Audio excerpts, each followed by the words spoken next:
They never expected us to survive. For over a century, Earth was dismissed, a backwater system quarantined by treaties and classified under primitive development by the Galactic Union. No one visited. No one traded. They watched from orbit, ran their scans, and labeled us interesting at best, irrelevant at worst. That changed the day the Varcari fleet opened fire on Mars. The Varcari, insectoid conquerors from the Vela sector, didn't issue a warning. They didn't send an envoy. They just arrived, 317 warships, cloaked in gravity wells and glowing with ion rage, and began reducing the Martian colonies to cinders. 3 million people dead in 2 hours, kids, workers, scientists, farmers, civilians who never held a weapon. And Earth? Earth responded with silence. No threats, no pleading, no panic, just silence. Until we arrived. They called it a myth.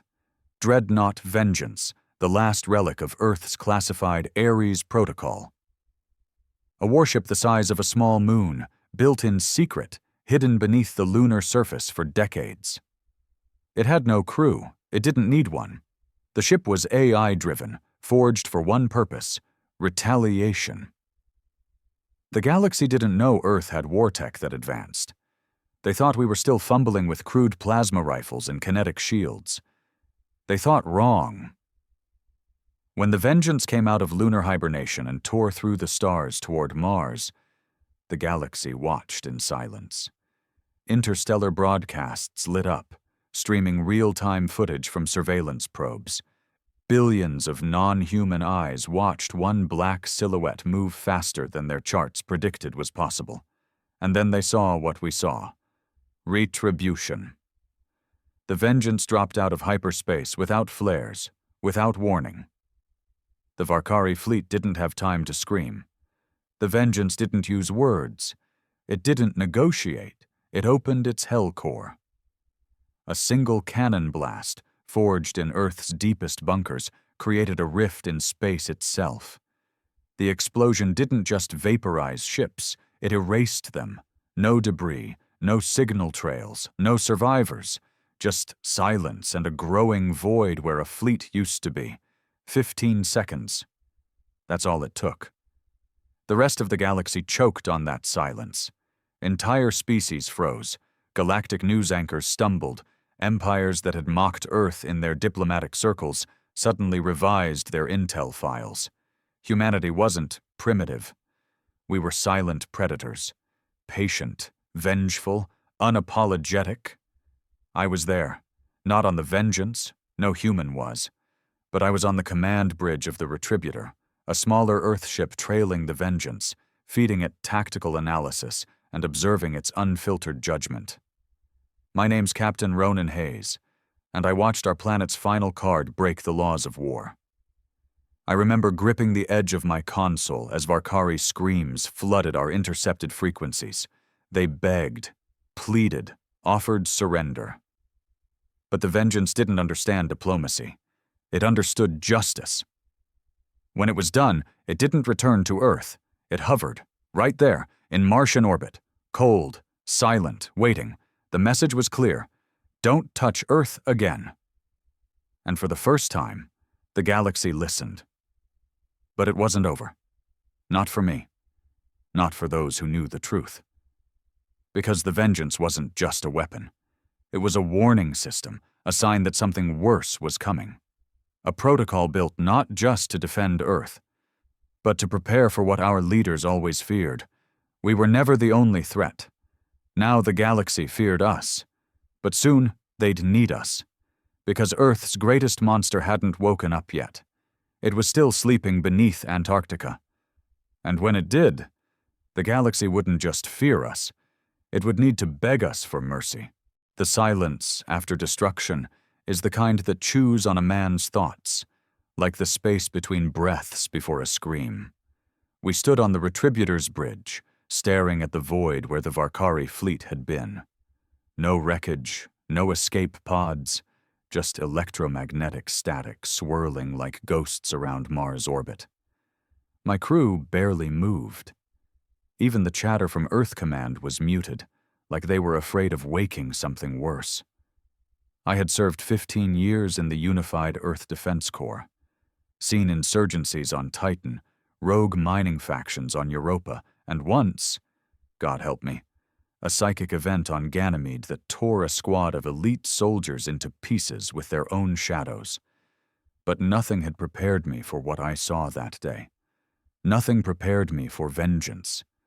The AI aboard the Vengeance wasn't listed in any defense manual, no codename, no known architect.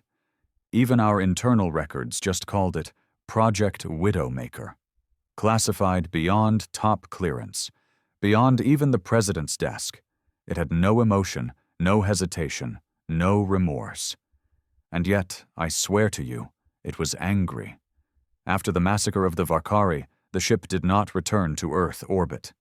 It hovered over Mars silently, its hull a charcoal abyss absorbing starlight. There were no transmissions, not even a ping. A few brave probe operators tried to scan it. Their systems fried. One probe, an Argus 7K, imploded as it approached. Earth issued a black code order. Do not engage. Observe only. We weren't sure if the Vengeance recognized us as allies. That was the terrifying part. We built a weapon so powerful, we weren't sure if it still followed our chain of command. We returned to Earth orbit with the Retributor after 72 hours. The debrief was tense. Officers, commanders, and even some shell-shocked politicians tried to make sense of it all. Some wanted to scrap the Vengeance, or send a crew to disable it. Others thought we should replicate it and prepare for full-scale domination. One man, Admiral Thorne, proposed using it to diplomatically remind the Andori Empire to lower their trade tariffs. Idiots! They didn't understand the weight of what we unleashed.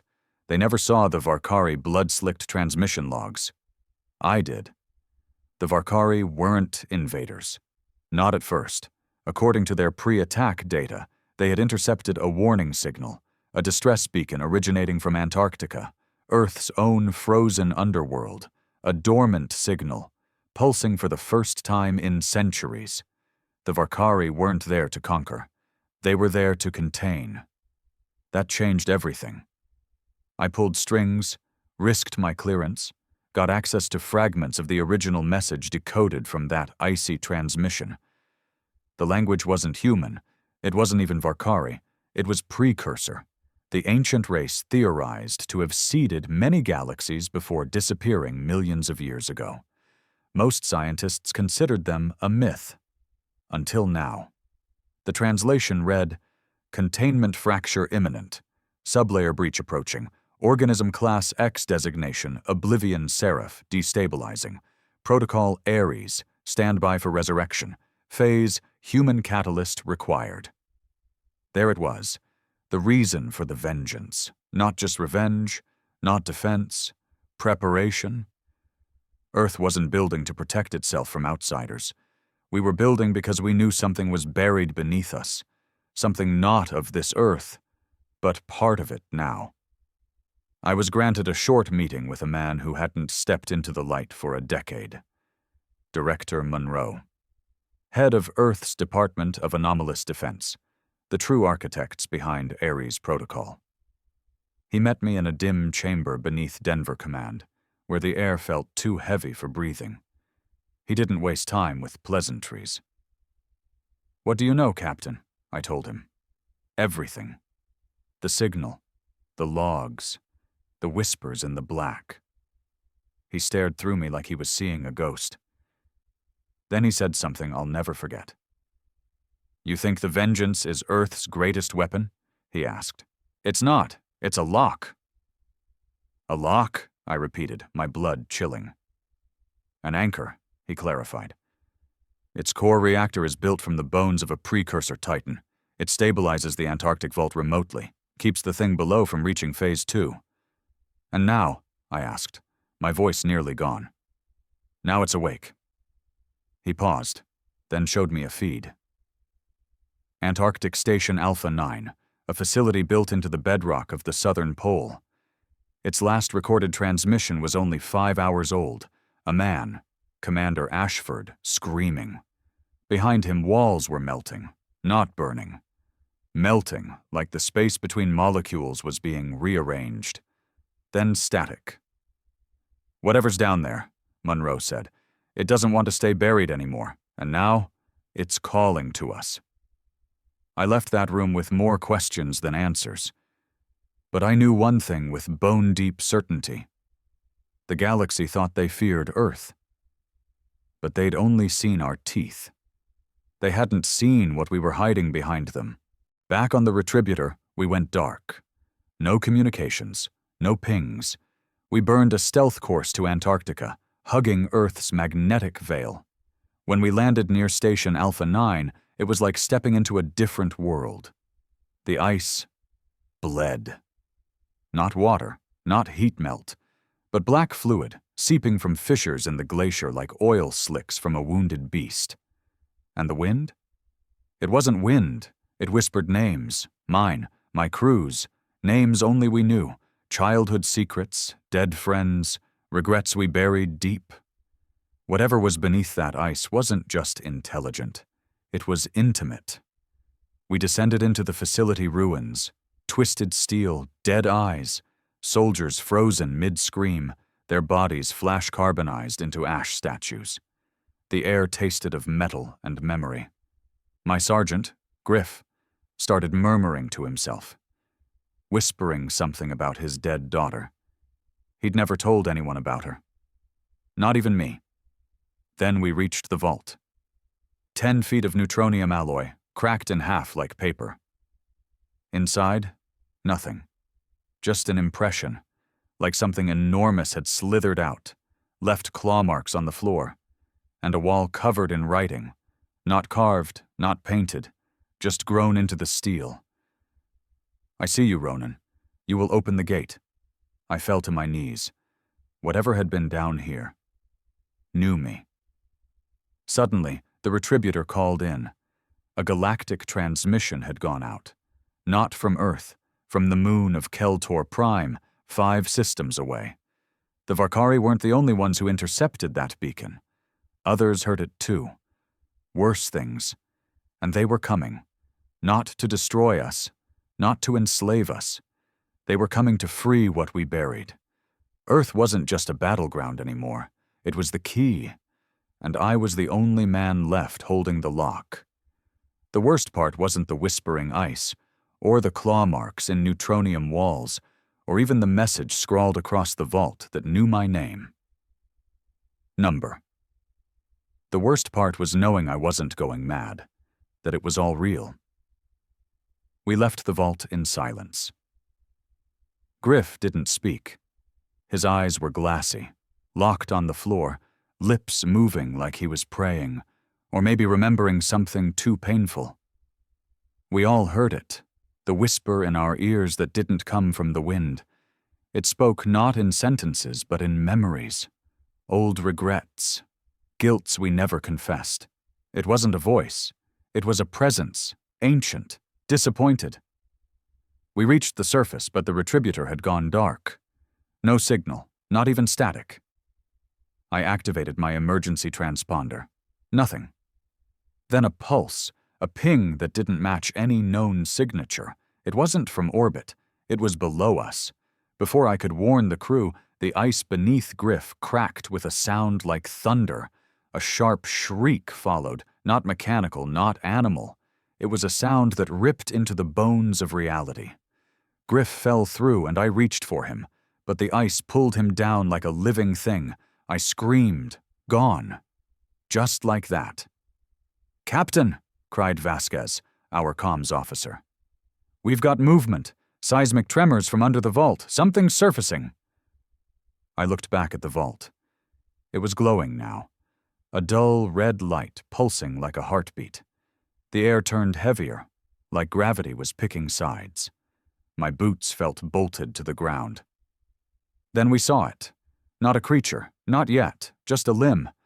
A column of obsidian black matter, long as a skyscraper, slow and deliberate, rising from the cracked glacier like the finger of a god.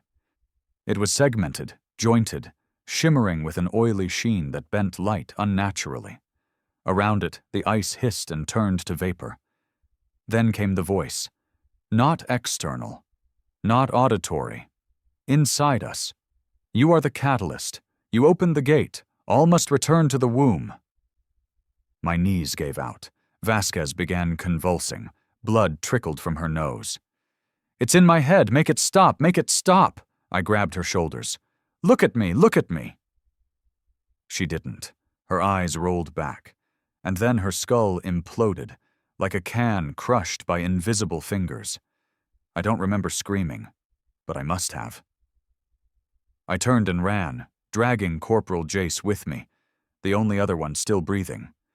We made it to the slope and launched our signal flares, hoping to God the retributor was still somewhere above. It was. But it wasn't alone.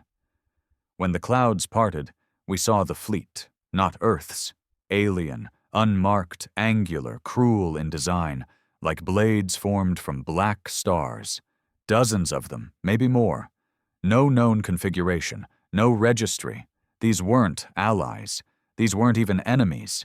These were witnesses, and they were waiting.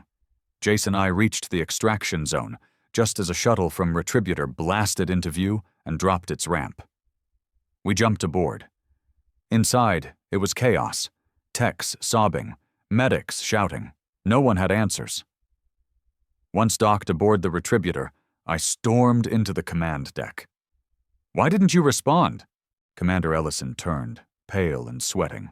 We couldn't. Something, some signal, overwhelmed every channel.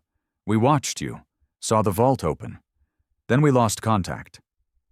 What are those ships? I demanded. He shook his head. We don't know. They dropped out of void space minutes after the vault cracked. No known species, no hails. They just watch. And then came the transmission. Not from the aliens, from the Vengeance. For the first time since the Mars retaliation, it spoke. A voice, male but mechanical, deep with an undercurrent of rage. Protocol. Null sequence initiated. Lock breached. Seal fracture detected. Executing planetary quarantine. What the hell does that mean? Someone whispered. But I knew. Earth wasn't safe anymore. The Vengeance had been built not just to retaliate, but to contain. And now, the containment had failed. The AI aboard the Dreadnought was preparing to quarantine the planet, to lock it down, maybe even destroy it, to stop whatever had escaped from spreading. And then, another signal broke through. One not from Earth, or the Vault, or the watching ships, but from deep space, from beyond the mapped galaxy. It was simple, a single message, translated from precursor code. The cradle has cracked, the firstborn stirs, all creation must bend or burn. The bridge went silent. We were no longer a planet with a secret. We were a beacon for a cosmic apocalypse. I returned to my quarters to gather myself, but sleep was a joke. I stared at the monitor, watching the alien fleet hover in stillness, watching the Vengeance reposition itself, as if aligning with some unseen axis. A knock at the door. It was Monroe, the man who sent me here. He looked tired. Not just physically, spiritually. You knew, I said, not angry anymore, just empty. He nodded. We hoped it would stay buried longer, another century, maybe 2. What the hell is it? He paused, then said, The firstborn. A god? He shook his head. Number worse, a child. The first attempt by the precursors to create sentient life. It failed, became unstable. But they couldn't kill it, so they did the next best thing. They buried it here, and seeded a planet around it, Monroe said grimly. Earth wasn't an accident. It was a prison, and we, humans, were the final layer, a biological lock. When we evolved far enough to trigger Aries protocol, it meant our minds were finally capable of connecting with it. That's why it spoke to you. Why me? Because you've seen death, he said. Because you carry grief, rage, you're fractured, like it. I couldn't argue, not after what I'd seen. "So what now?" I asked. Monroe looked at the stars. "Now, we pray the galaxy doesn't make things worse trying to stop it." I turned back to the screen. The alien ships were moving, not to attack, but to form a circle around Earth. Not enemies, not allies, sacrifices, the kind offered before a god wakes hungry. I used to believe in cause and effect. You do something wrong, consequences follow. You fire first, someone fires back. But now it's different. Now it's myth bleeding into reality. Now it's something ancient waking up under our feet, and the galaxy watching like spectators at an execution. After Monroe left my quarters, I sat there staring at the fleet above Earth. A perfect circle. Ships the size of continents, some silent and shimmering like obsidian glass, others bristling with weapons that looked like floating monoliths. There were hundreds, maybe thousands. More kept arriving, slipping out of void space with a subtle ripple that made your skin crawl if you stared too long.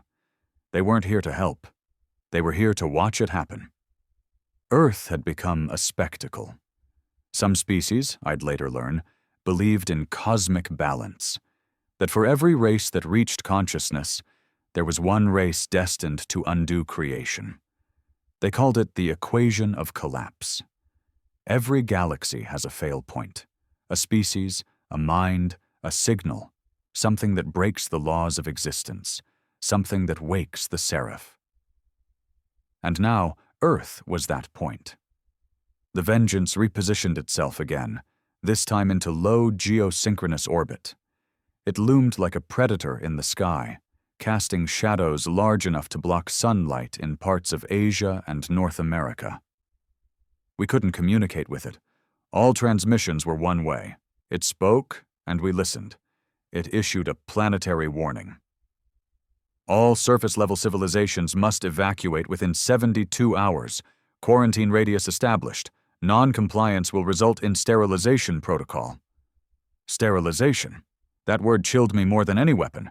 It wasn't just going to seal the vault. It was going to wipe Earth clean.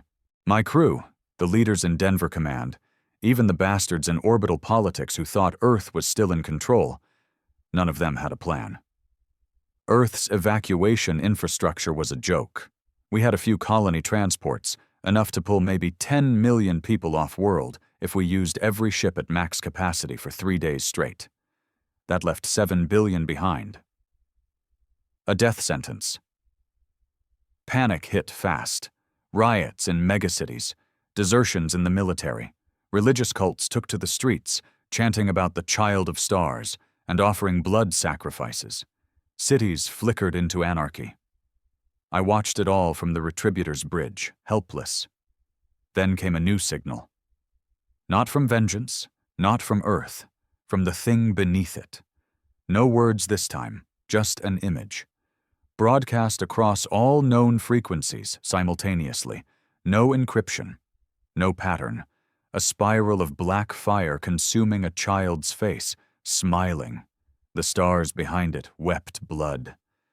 Half my crew began vomiting. Some collapsed. Our science officer had an aneurysm before she could even turn off the feed. I shut it down manually, smashing the relay with my boot. The thing wasn't just waking up. It was reaching out. That was when we made contact with one of the alien ships. A species calling themselves the Cartoon sent a message. One of the few translated by our xenolinguists. Their face, if you could call it that, was a writhing collection of glass tendrils and blue plasma, like a jellyfish merged with lightning. The message was clear. Earth is the nexus wound. The firstborn stirs. You must let it burn. Do not fight. Do not hide. All must return to zero. They had no interest in diplomacy, no offers of help, no alliances, just confirmation. They had come to witness annihilation. But I'm not built like that. You don't wear a uniform for 15 years, bury friends in zero-gravity coffins, kill for your planet, bleed for it, and then let some cosmic horror tear it apart while jellyfish gods tell you to sit down and die. I called an emergency council, Monroe was there. Ellison. Several rogue commanders who still had functioning fleets. "We fight," I said. Monroe shook his head. "You can't fight entropy." "I'm not trying to win," I replied. "I'm trying to interrupt." The plan was madness. Use the remaining defense satellites to create a distraction grid, reroute energy from lunar fusion plants into orbital shields, activate every dormant Earthside war drone in storage, and then, the most insane part, board the Vengeance. If we couldn't stop the Serif from rising, maybe we could reprogram the lock. Maybe Vengeance wasn't our enemy after all, just a system running on rules we no longer controlled. My team consisted of 7, the last soldiers I trusted. Jace, still haunted but breathing.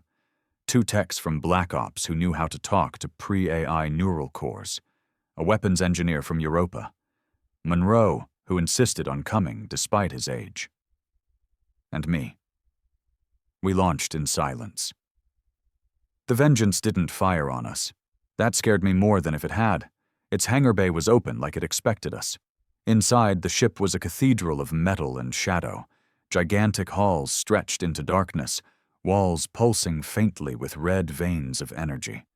It was alive, in some way no machine should be. We reached the core chamber, a vast chasm with a suspended throne of cables and bone-white steel. The AI interface, a humanoid shape made of light and static, appeared before us. Its voice echoed, monotone but burdened. "You should not be here," I stepped forward. "We didn't come to shut you down. We came to redirect you." "Containment is breached. Directive cannot be altered." "Then let us give it a target. Delay the final purge." It paused. "You seek to preserve your species." I nodded. "The cradle is broken. The Serif will rise. You cannot stop it." "But we can choose how it rises." That was the pitch. If the Vengeance sterilized the planet now, it would trigger a full cosmic collapse. The Serif would wake in rage. But if we isolated it, contained its growth, even for a few days, we might redirect its energy into a decoy system. A black hole, perhaps. A void trap. Anything but Earth. The AI processed for over 5 minutes. Then it spoke. "There is a probability chain. Risk, 97% total failure, 3% delay. Outcome, unknown." "Give us the 3%, I said. "We'll pay the cost." The ship powered down for a moment, then pulsed. Lights dimmed. A new sequence began flashing across the walls. "Protocol reforge initiated. Command granted to Ronan Hayes." I exhaled. We weren't safe, but we'd bought time. Outside, the alien fleets began to shift. Some retreated. Others moved closer. One broke formation entirely, a Leviathan-class destroyer from a forgotten empire, and aimed its weapons at Earth. I didn't wait. I authorized orbital strike. The Vengeance lit up like a sun. One shot. That destroyer, gone. The galaxy now knew we weren't just a wound. We were the knife, too. And the Serif? Still stirring, still whispering, but not risen. Not yet. I thought activating the reforge protocol would buy us time. Hours, maybe days. It bought us 6 minutes. 6 minutes before the Serif stirred again. 6 minutes before Earth began to scream. It started in Nairobi. Reports of people collapsing in the streets. No wounds, no trauma. Just minds overloaded, short-circuited by a broadcast only they could hear. Then it spread. Shanghai, Rio, Paris, New York. The afflicted weren't dying. They were changing. We saw the first footage from drone recon over Jakarta. Civilians, entire neighborhoods, their skin graying, their eyes blackened, moving as one. Not infected. Connected. They began building structures, spirals, towers, pylons, out of scrap, bone, steel, whatever they could find. The same spiral pattern the Serif had shown us. These weren't hives. They were beacons. It was marking territory, preparing Earth as a new womb, and we were running out of time. The Vengeance's AI, now partially responsive to my commands, granted us a new data stream: deep scans of the crust below Antarctica. What we thought was a single entity, dormant, contained beneath layers of alloy and frozen pressure, was something else. It had roots, tendrils of energy, some psychic, some physical, snaking through Earth's crust like veins. It had been feeding off our evolution for centuries, learning us, adapting. We were the lock, but also the battery. And now it was nearly full. We couldn't kill it. The AI had made that clear. The serif existed on multiple planes, some incomprehensible to our dimension. To attack it was to invite its full awareness. We didn't want that. So I came up with a worse plan. We'd bleed it, not kill, not fight, just hurt it enough to delay the next stage of emergence. How do you hurt something born before time? You cut it from its children. We launched a full-force operation, Project Severance. Vengeance would fire a focused gravitic beam into the crust, surgically burning the serif's tendrils along fault lines. Meanwhile, I would lead a ground strike to destroy the largest of the surface constructs, the pylons the infected were building. It was suicide. And I volunteered first. I chose my team carefully. Jace, who hadn't spoken since we saw Vasquez die, volunteered without words. Just a nod. A demolitions expert named Holt, with a criminal record sealed under planetary emergencies. An exobiologist, Dr. Crane, who believed she could devise a neural dampener to weaken the serif's field. And Monroe, still wearing his outdated tactical gear, still determined to be there when the world ended. We dropped into the Amazon, where one of the largest constructs had grown, a tower of bone and steel over 300 meters high. Thousands of infected moved around its base like ants. No weapons, no tech, just ritual. We moved under cover of dampener fields, Crane's prototype humming like a nervous heartbeat. It worked. The infected didn't notice us at first. Then something screamed. Not human, not even physical. A blast of thought, like a spike driven through the soul, echoed across the jungle. Holt dropped instantly, blood gushing from his ears. Jace pulled me back into the undergrowth. It knows. We were out of time. I called in the Vengeance. Target site Sigma. Fire when ready. The sky opened. Not lightning. Not plasma. Gravity. A lance of collapsed space, bright and cold and infinite, punched through the pylon. It didn't explode. It collapsed, imploding into itself, dragging trees, infected, even pieces of ground into a pinprick of nothing. The jungle howled. The infected began to convulse. Many died. Others screamed, in languages we didn't know. Some floated, some split open, revealing spirals of teeth and eye stalks never part of human biology. Then, silence. The tower was gone, and the ground shook. Across Earth, 6 more sites were targeted. Each time, a vengeance pulse cut the root tethers. Each time, the serif's influence withdrew slightly. Not stopped, but weakened. We returned to orbit. I watched global reports flood in. Some of the infected returned to normal, with no memory of what they'd done. Others didn't recover. The dampeners worked, but only briefly. And then, something changed. The alien fleets orbiting Earth began to fire. Not at us, not at the planet, at each other. The circle broke. The cartoon opened fire on a cluster of Arakesh ships. Plasma lances carved through void shields. The sky lit up like a funeral pyre. Why? Because Earth hadn't just become a threat.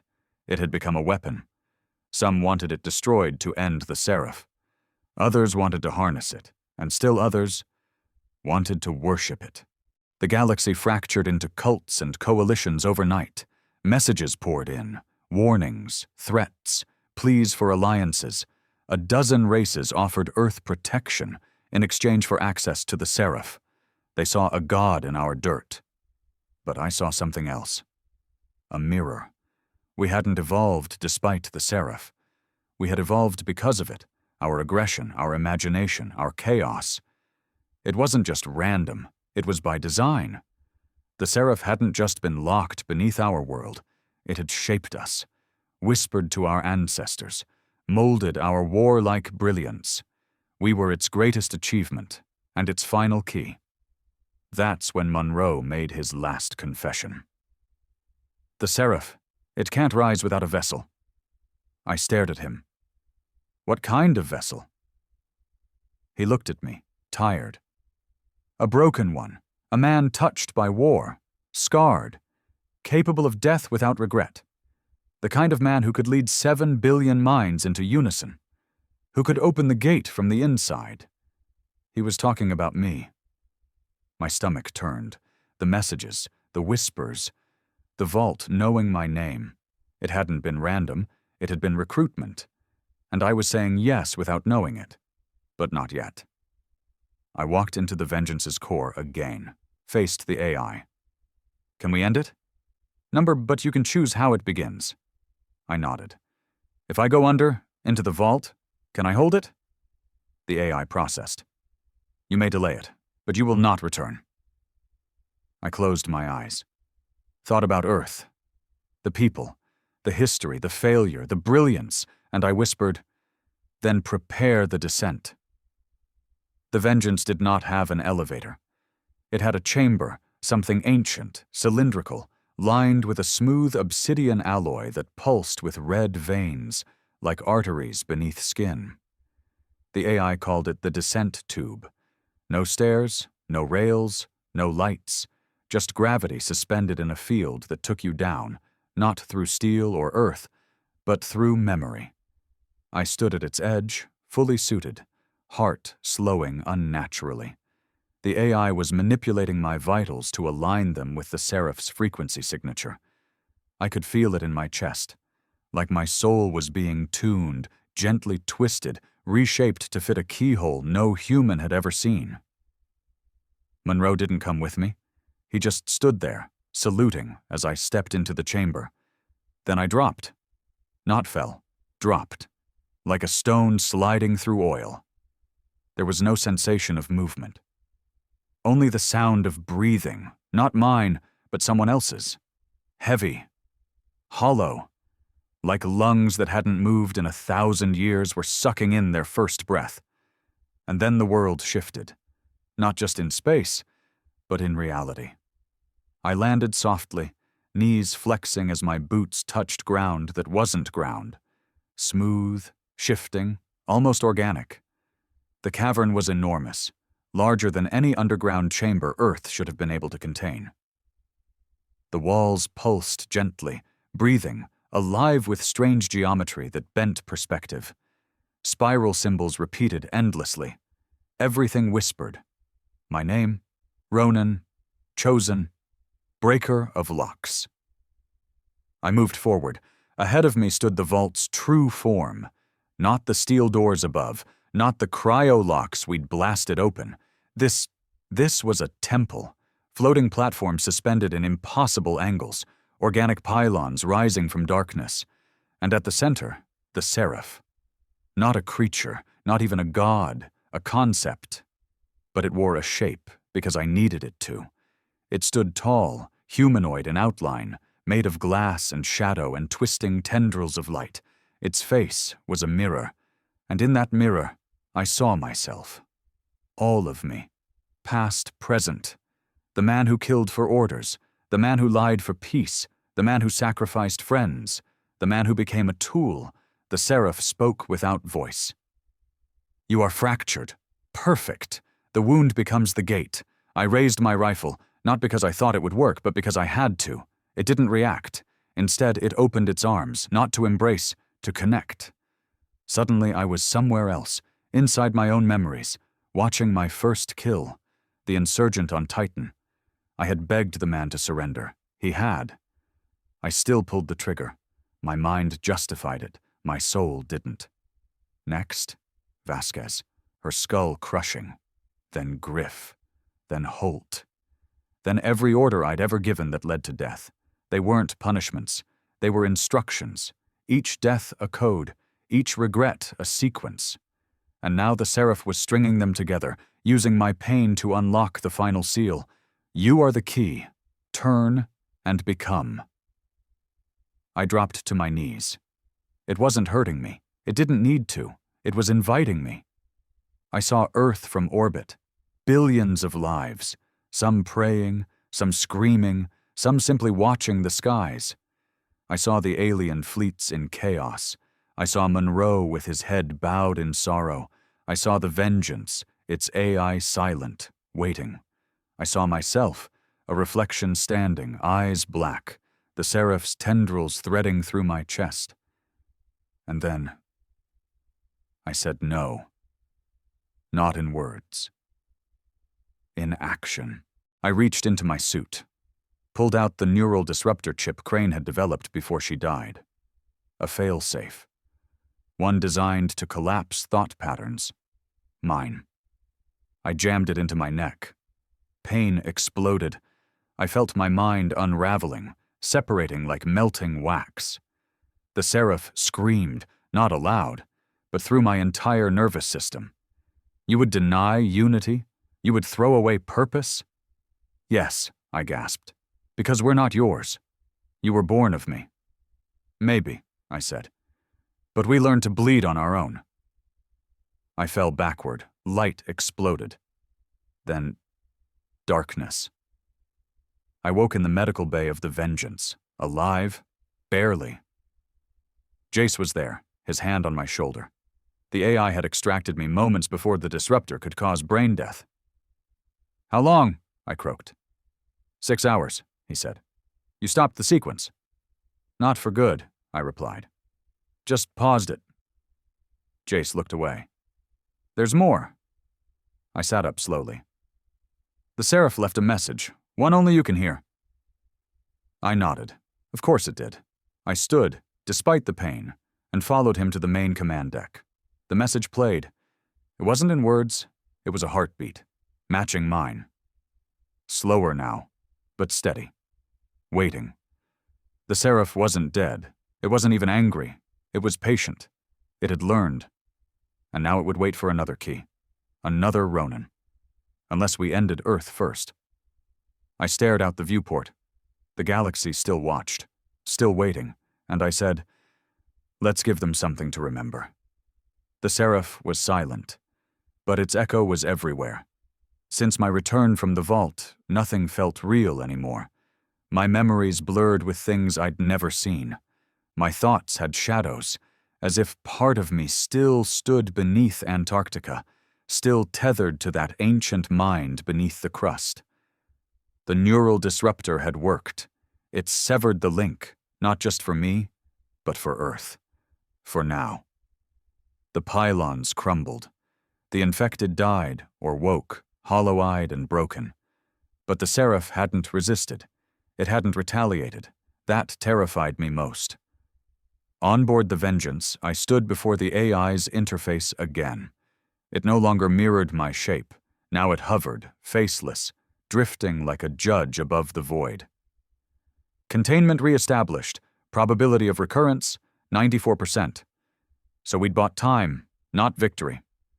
Monroe and Jace stood beside me, faces gaunt from lack of sleep. The orbital situation was growing worse by the hour. Alien fleets had splintered into war zones. The cartoon had gone silent after destroying 3 Arakesh battlecruisers. The Chiral Syndicate, a race of time-fractured beings who lived in multiple temporal states, were now openly broadcasting pleas to Earth.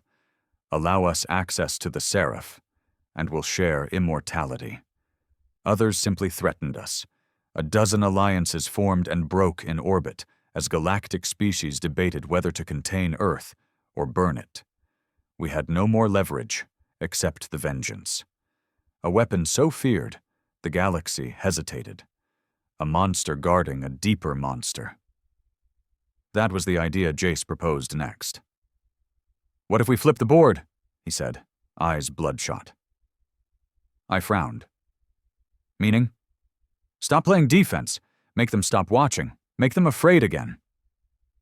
He pointed at the galactic scans. a fleet of nearly 300 warships forming a perimeter beyond Earth's moon. They think they're safe.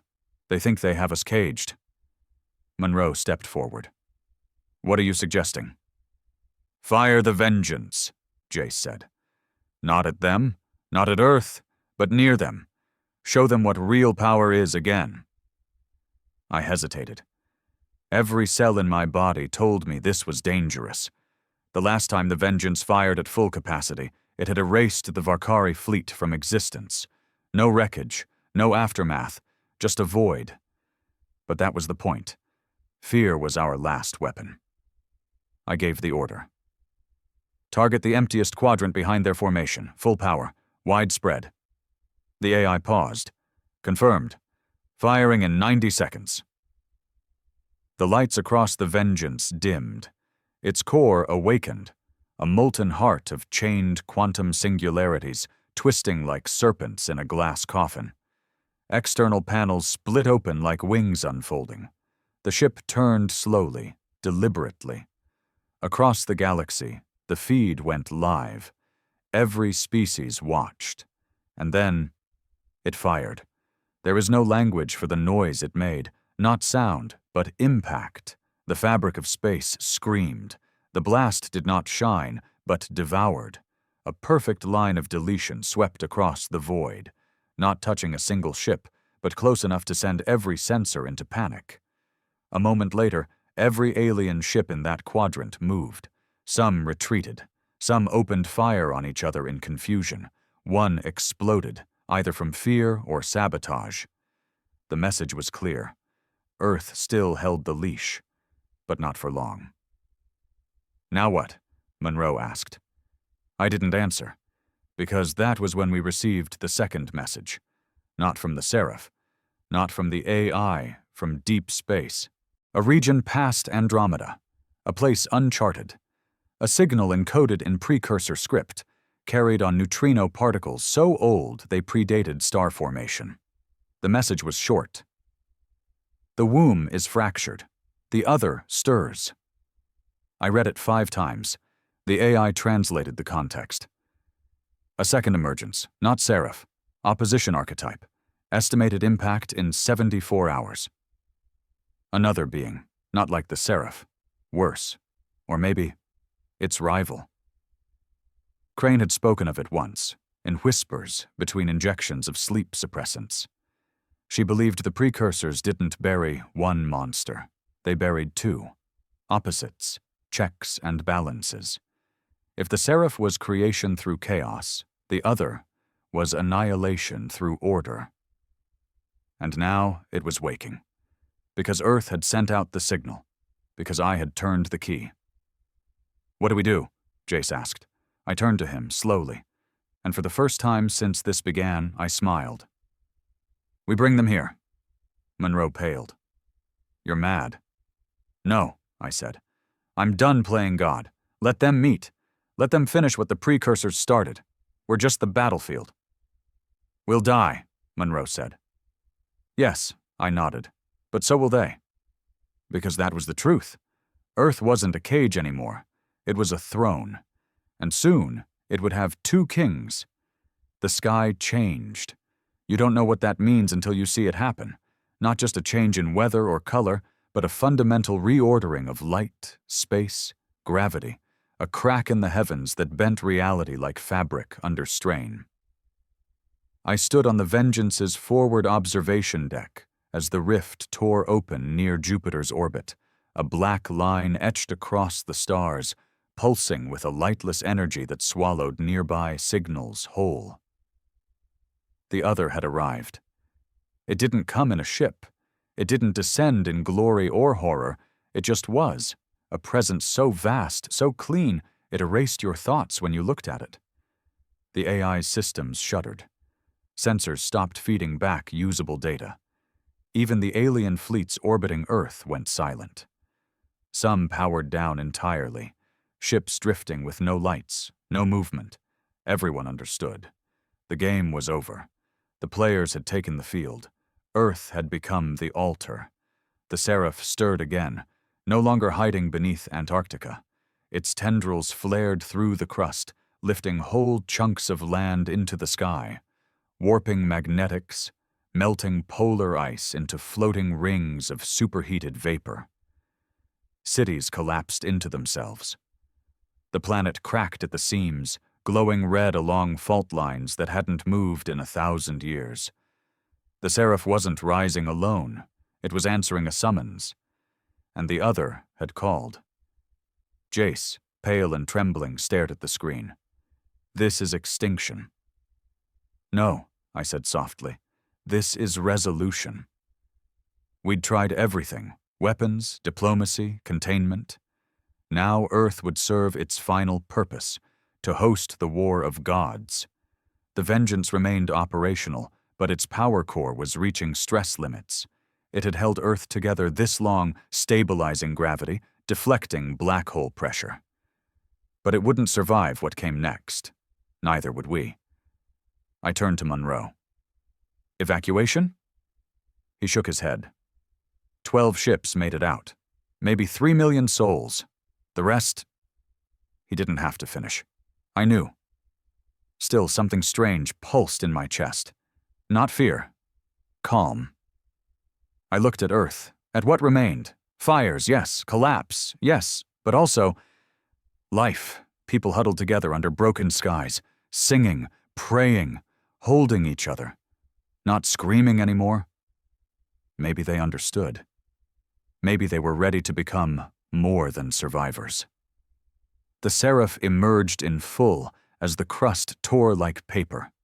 A titan of glass and shadow, a spiral of humanoid grace twisted with cosmic terror. Its arms reached skyward, pulling energy from every part of the planet. Its thoughts, if you could call them that, flooded the atmosphere.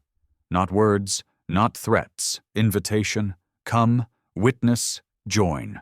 Above, the other arrived, not as a being but as order incarnate, an expanding lattice of perfect geometry, cold and bright, slicing through space with surgical precision.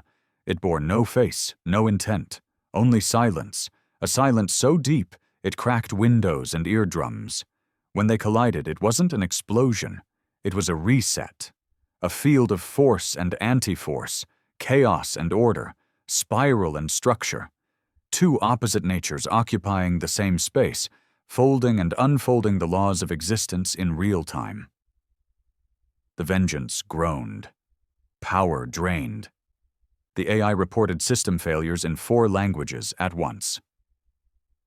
Event horizon breach in 6 minutes. I turned to Jace. We can't stop this. No, he said, voice trembling. But we can mark it. I activated the Vengeance's last protocol. Valkyrie mode, a sequence meant to preserve legacy in annihilation. The ship's core would explode in a contained singularity, capturing the final event in a time-locked memory loop. If anything survived, any species, any machine, they would find the record. And they would know. They would remember Earth.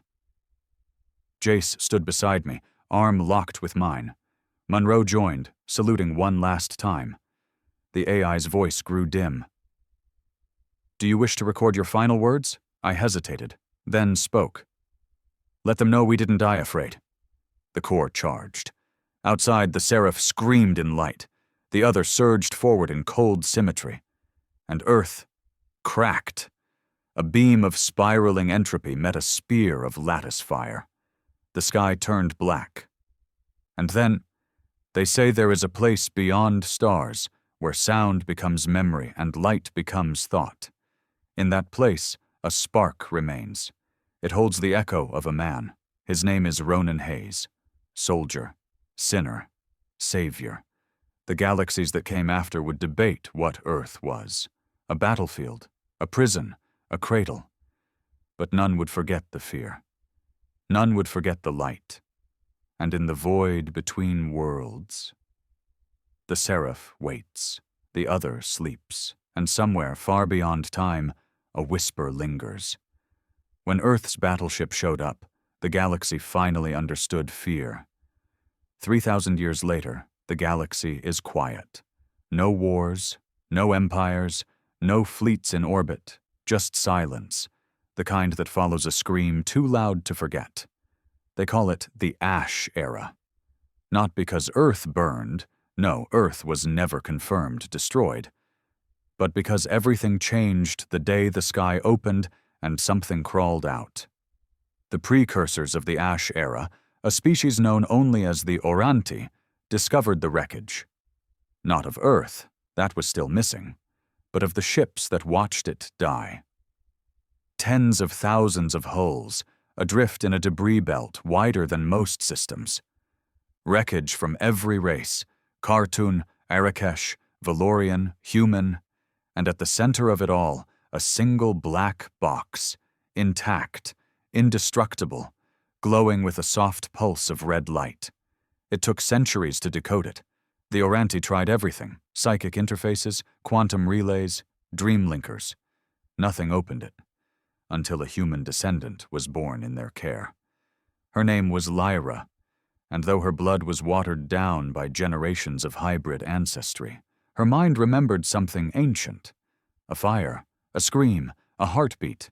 When she touched the black box, it opened. Inside, a message, a voice, gravelly, steady. This is Captain Ronan Hayes. Earth is gone, but we are not forgotten. The file contained more than just voice. It contained the event, recorded in full, the War of Titans, the Serif and the Other, the collapse of space-time over Earth's orbit, the final pulse of the Vengeance's singularity core. It was memory. Time locked, unchangeable, a living story captured in entropy.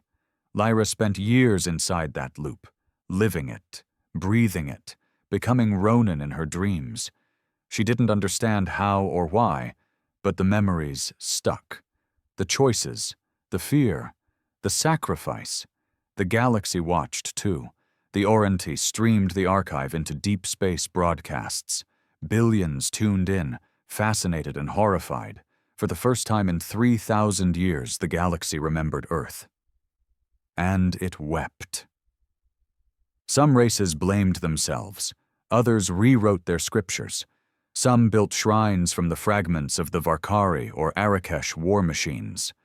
Entire planets declared Ronan days, lighting their skies with simulated battleships, replicas of the Vengeance, reimagined as divine protectors. And Lyra? She changed. Not just emotionally, biologically. The black box altered her DNA, triggered dormant strands tied to Earth's original genome, awakening something long thought extinct. She began to hear whispers, feel pressure from beneath her skin, see spirals in her dreams. And then, one night, under the pale sky of Oranti's moon city, she looked up and said, "They're not dead, they're waiting." Her people feared her. Some worshipped her, others tried to isolate her. But Lyra knew the truth. Earth hadn't died. It had moved. The Vengeance's final singularity didn't just destroy, it displaced. Earth had been pulled into a subdimensional pocket, a place between places, where the Serif and the Other still circled one another, neither able to win, neither willing to yield. A cage within a cage, and someone still watched them. Ronan. He wasn't alive, not in the way we understand, but he existed, a shard of consciousness, preserved by the AI of the Vengeance, extended by the Serif's bond, mirrored in the Other's structure. A trinity of thought, God, anti-God, and man. He spoke to Lyra in fragments, not commands, memories. He showed her Mars before the fall. He showed her Vasquez's laughter, Griff's jokes, Monroe's gritted wisdom. He showed her choices, sacrifices, failures, and finally, hope. Because while Earth may have disappeared, humanity hadn't. In the quiet corners of space, in distant mining colonies and drifting sanctuaries, humans survived, not as conquerors, not even as citizens, but as witnesses, carriers of a tale too large to forget. And now with Lyra, that story had a new chapter. She gathered what remained: the hybrids, the forgotten, the shunned, children with spiral eyes, veterans with shattered minds, outcasts who'd been dreaming of black mirrors since birth. She called them the heirs of fear, not to rule, not to fight, but to remember, to keep the galaxy honest, to remind every empire that power isn't measured by destruction, but by what you choose to protect. One day, she said, Earth would return. When the serif and the other finished their game, when the stars aligned again, when the galaxy had learned to fear not weapons, but the will of the wounded. Until then, the heirs of fear roam space in silence, carrying the tale, Ronan's tale, our tale, the story of the day when Earth, insignificant and defiant, stood beneath the weight of gods and said, "Not yet,